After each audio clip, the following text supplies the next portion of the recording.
Assalamualaikum warahmatullahi wabarakatuh. Yang terhormat Bapak Rizkon Halsya Aji, MSc PhD, serta teman-teman yang saya banggakan, dalam kesempatan kali ini, kami kelompok 9 akan mempresentasikan mengenai materi penerimaan pemerintah pusat dan daerah, pajak, dan retribusi. Sebelumnya, saya akan memperkenalkan anggota kelompok kami terlebih dahulu. Di antaranya ada Tanzila Michelle Rushepi dengan NIM akhir 013, ada Syifa Zahra Kamila dengan NIM akhir 015, dan Nurantika Kulka dengan NIM akhir 035. Next. Ya, selanjutnya ada sumber-sumber penerimaan pusat. Setidaknya terdapat 3 sektor yang menjadi sumber pendapatan negara yang berasal dari dalam dan juga luar negeri. Ketiga sumber pendapatan itu adalah sumber pendapatan pajak, sumber pendapatan bukan pajak, dan sumber pendapatan hibah. Yang pertama ada sumber pendapatan negara dari pajak.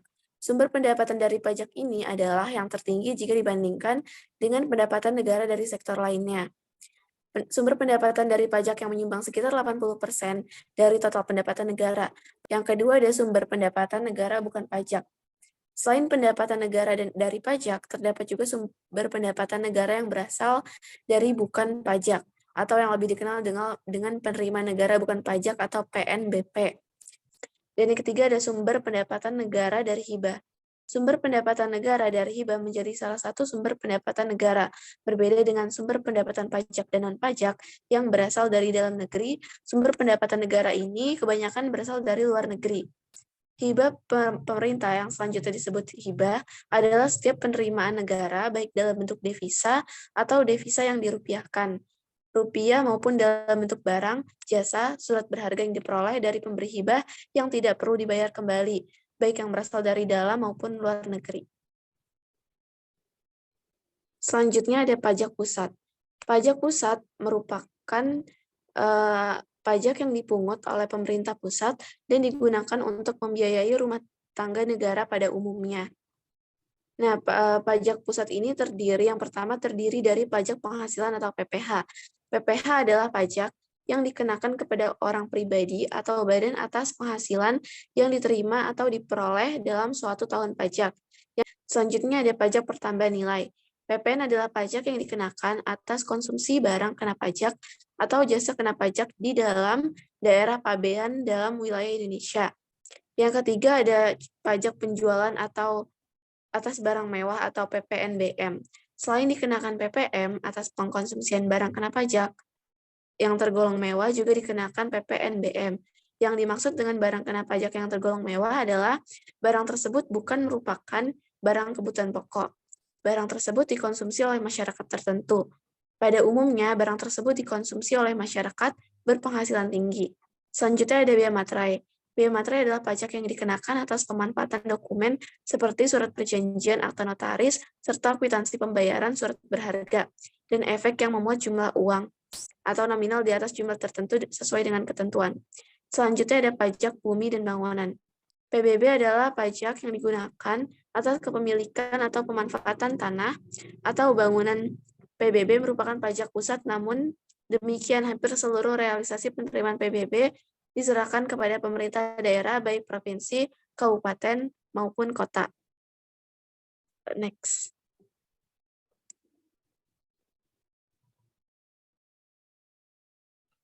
Baik, sumber-sumber penerimaan daerah.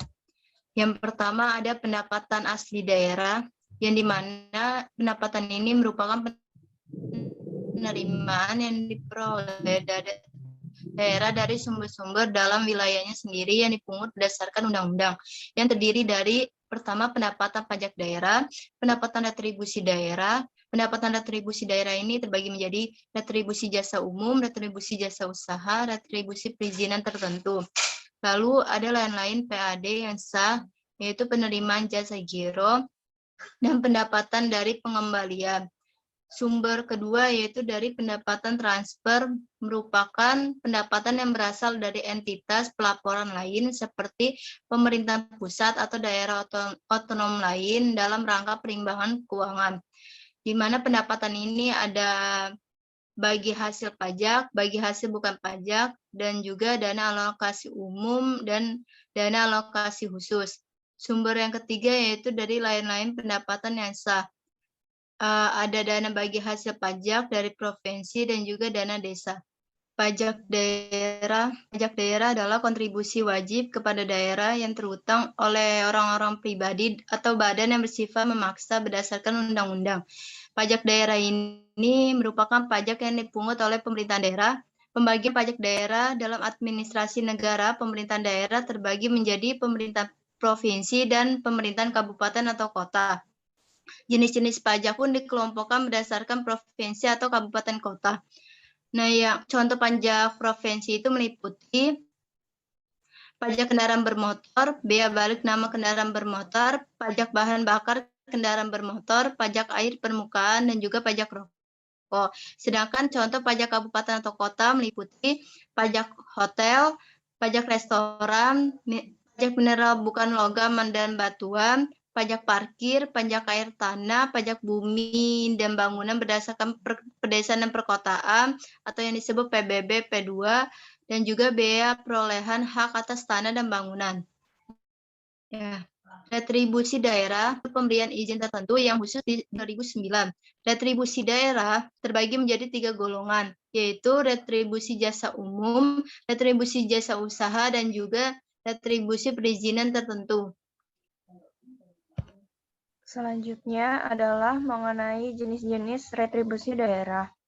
Yang pertama yaitu retribusi jasa umum. Retribusi jasa umum merupakan pungutan atas pelayanan yang disediakan atau diberikan pemerintah daerah untuk tujuan kepentingan dan kemanfaatan umum, serta dapat dinikmati oleh orang pribadi atau badan. Selanjutnya adalah retribusi jasa usaha. Retribusi jasa usaha merupakan pungutan atas pelayanan yang disediakan oleh pemerintah daerah dengan menganut konsep komersial, yaitu meliputi pelayanan daerah dengan menggunakan atau memanfaatkan kekayaan daerah yang belum dimanfaatkan, dan atau pelayanan oleh pemerintah daerah sepanjang belum disediakannya secara memadai oleh swasta. Yang ketiga itu adalah retribusi perizinan tertentu. Retribusi perizinan tertentu ini adalah pungutan atas pelayanan perizinan tertentu oleh pemerintah daerah kepada orang pribadi atau badan yang dimaksudkan untuk pengaturan dan pengawasan atas kegiatan pemanfaatan ruang, penggunaan sumber daya alam, bidang prasarana-sarana, atau fasilitas tertentu guna melindungi kepentingan umum dan menjaga kelestarian lingkungan. Yang termasuk retribusi perizinan tertentu adalah izin mendirikan bangunan, terus retribusi izin tempat penjualan minuman beralkohol, retribusi izin gangguan, retribusi izin trayek, dan retribusi izin usaha perikanan.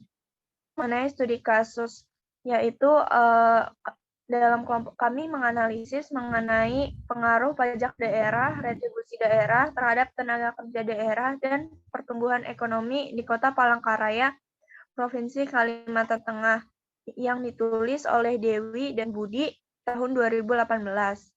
Dalam penelitian yang dilakukan ini dipaparkan bahwa penelitian tersebut menganalisis pengaruh langsung pajak daerah dan retribusi daerah terhadap penyerapan tenaga kerja, dan menganalisis pengaruh tidak langsung pajak daerah, retribusi daerah terhadap pertumbuhan ekonomi melalui penyerapan tenaga kerja.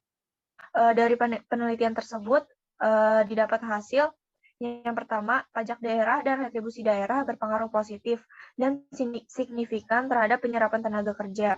Yang kedua, pajak daerah berpengaruh positif dan signifikan terhadap pertumbuhan ekonomi.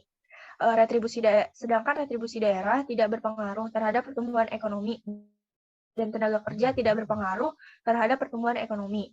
Yang ketiga, hasil pengujian juga didapat pengaruh tidak langsung yang menunjukkan antara tenaga kerja tidak mampu memediasi variabel pajak daerah dan retribusi daerah pada pertumbuhan ekonomi. Sekian presentasi dari kami, kurang lebihnya mohon maaf. Terima kasih. Wassalamualaikum warahmatullahi wabarakatuh.